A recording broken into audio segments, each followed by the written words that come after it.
वानप्रस्थ जिन्होंने ग्रहण किया, वानप्रस्थ के नियमों का पालन किया ईमानदारी के साथ, वो देह त्याग करके जनलोक में, और जो पूर्ण विरक्त हो चुके हैं, संन्यास ले लिया तन से भी मन से भी, वो आत्माएं तपोलोक में जाते हैं। तो ये अधिकतर वो आत्मा जाती हैं, आप समझ नहीं पाएंगे, फिर भी हल्का सा इशारा कर रहा हूं। जिनकी सद्यो मुक्ति होगी वो यहां नहीं जाते, जिनकी क्रम मुक्ति हुई। क्रम मुक्ति किसको बोलते हैं, सद्यो मुक्ति किसको बोलते हैं? शरीर छोड़ करके आत्मा या तो परमात्मा में लीन हो जाए ज्ञान मार्ग से, या भक्ति मार्ग से भगवान के परिकर बन करके उनके साकार लोक में चली जाए। तो इन दोनों प्रकार की आत्मा को कहते हैं, इनको सद्यो मुक्ति प्राप्त हुई। सद्यो मुक्ति का मतलब शरीर छोड़ते ही माया के उस पार, ये बोलते हैं सद्यो मुक्ति। एक होती है क्रम मुक्ति। क्रम मुक्ति का अर्थ ये होगा कि मुक्ति का उनको अधिकार तो प्राप्त हो गया, अब दोबारा जन्म भी नहीं लेंगे, लेकिन शरीर छोड़ते मुक्त नहीं हुए, क्रम मुक्ति में डाल दिया गया उनको। क्रम मुक्ति में किन को डालते हैं? सबको नहीं, जिनकी इच्छा होती है हम दोबारा आए, समाज का उद्धार करें, कल्याण करें, परोपकार की, जिनमें विशेष भावना है, या तो वो, और कई बार जिन्होंने साधन काल में रिद्धियों सिद्धियों का प्रयोग कर लिया, तो उनकी भी सद्यो मुक्ति नहीं होती, क्रम मुक्ति होती। इस बात को अपने पंडित बाबा भी कहा करते थे। जो विशेष भजन करते उनको अलर्ट कर देते थे कि कभी भी कोई रिद्धि सिद्धि आए, कोई चमत्कार की बात, वहीं छोड़ दो, प्रयोग नहीं करना। यदि रिद्धियों सिद्धियों का एक बार भी प्रयोग कर लिया तो प्रलय तक, सृष्टि की प्रलय तक सिद्ध लोकों में, मन जनलोक, तपलोक, महर लोकों में रहना पड़ेगा। मुक्त कब होंगे वो? जब महाप्रलय का समय होगा, तब तक वहीं बैठे रहेंगे। इसलिए रिद्धियों सिद्धियों का प्रयोग करना नहीं चाहिए।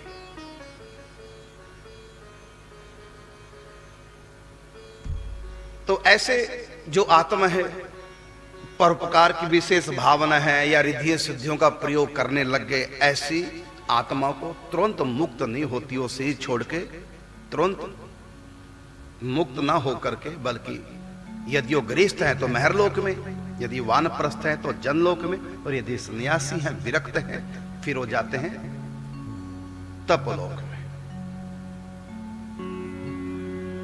तो पूज्य सेठ श्री जयदयाल गोविंदका जी पूर्व जन्म में सन्यास ले चुके थे, घर बार छोड़ के। आप राजा के मंत्री थे, और इस जन्म के जो उनके मित्र हनुमान दास गोविंदका, वो राजा थे।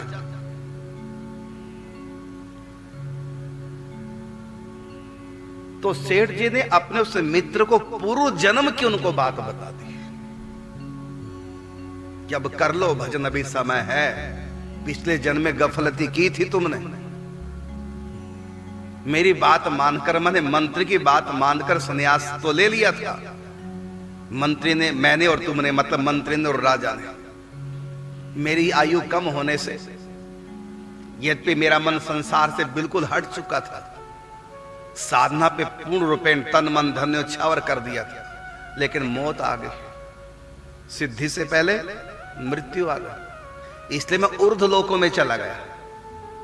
मैंने सद्यो मुक्ति नहीं, क्रम मुक्ति में चला गया। और तुम्हारे जन्म हुए इन 2000 सालों में जानवरों की योनि में कई जगह तुम जा चुके हो। अब 2000 साल के बाद तुमको दोबारा से मनुष्य का शरीर मिला, और मैं भी ऊपर के लोकों से आया हूं। इस बीच मेरा जन्म नहीं हुआ एक बार भी, ऊपर से स्पेशल आया हूं बीच। इसलिए बचपन से ही इनकी कितनी लगन थी। 14 साल की आयु में आपने भगवान के साक्षात दर्शन कर लिए थे, और कई चमत्कार आपके जीवन में आ चुके थे। तो आप सिद्ध लोकों से वापिस आए हैं, इसलिए इनको ज्यादा भजन चिंतन करना नहीं पड़ा। नहीं तो आप सोचेंगे बताओ सेठ श्री जयदयाल गोंदकर ने थोड़े से दिनों में भगवान को पा लिया, हम इतने सालों से लगे हैं। आपको नहीं पता कितने जन्मों से सेठ जी लगे थे। पिछले जन्म में लगभग इनका काम हो चुका था, तो मृत्यु आ गई बीच में, इसलिए काम पूरा नहीं हो चुका। लेकिन फिर भी स्वर्ग नहीं गए। क्यों नहीं गए स्वर्ग? क्योंकि कामना ही नहीं थी। मन चित पवित्र, परोपकार की विशेष भावना होने से सिद्ध लोकों में गए। अब इनको जन्म लेने की आवश्यकता थी नहीं, इनका तो उद्धार हो ही गया होता, लेकिन स्पेशल इनको भेजा गया सिद्ध लोकों से। महाप्रलय के समय जितने भी सिद्ध लोकों में संत रहते हैं, सब के सब मुक्त हो जाते हैं। और तब तक क्या करते हो? इस ब्रह्मांड में एक अंतर जगत है जो धर्म की व्यवस्था संभालते हैं। स्वर्ग में क्या होता है? स्वर्ग के जो देवता हैं, नवग्रह आदि हैं, धर्मराज आदि हैं, ये सब क्या करते हैं? जीव के कर्मों के अनुसार उनके सुख दुख का विधान करते हैं। ये देवताओं की ड्यूटी है। जीव के कर्मों के अनुसार उनको नरक स्वर्ग। और 9 ग्रहों की ड्यूटी है, भी देवता है। इन 9 ग्रहों की ड्यूटी है जब तक शरीर रहता है व्यक्ति का, उसके प्रारब्ध के अनुसार उनके कर्मों का सुख दुख का भुगतान। तो शरीर रहते सुख दुख का भुगतान ये 9 ग्रह करते हैं, और शरीर छूटने के बाद हमारे पाप कर्मों का भुगतान सुख दुख के रूप में नरक और स्वर्ग में धर्मराज हमारा निर्णय लेता है।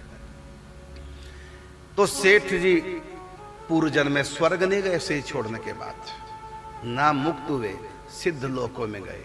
इनके द्वारा भक्ति का प्रचार होना था, क्योंकि पूर्व जन्म में ही इनके अंदर ये बात कूट कूट के भरी थी कि जिस रास्ते को हमने चयन किया, जिसमें हमने अपना उद्धार समझा, यही उपदेश हम लोगों को भी करें कि तुम भी आ जाओ इस मार्ग में, अपना उद्धार कर लो। अब देखिए, महामंत्री का प्रवचन सुन के राजा ने संन्यास ले लिया। पूज्य सेठ जी मंत्री थे, तो मंत्री का सत्संग सुन करके जो राजा को भी इतने राशि ठाठ बाट में रहने वाला, उनको भी विराग्य करा दें, और स्वयं संन्यास उनको लेकर के पहुंच गए जंगल में। यही विचार इनका बचपन के था।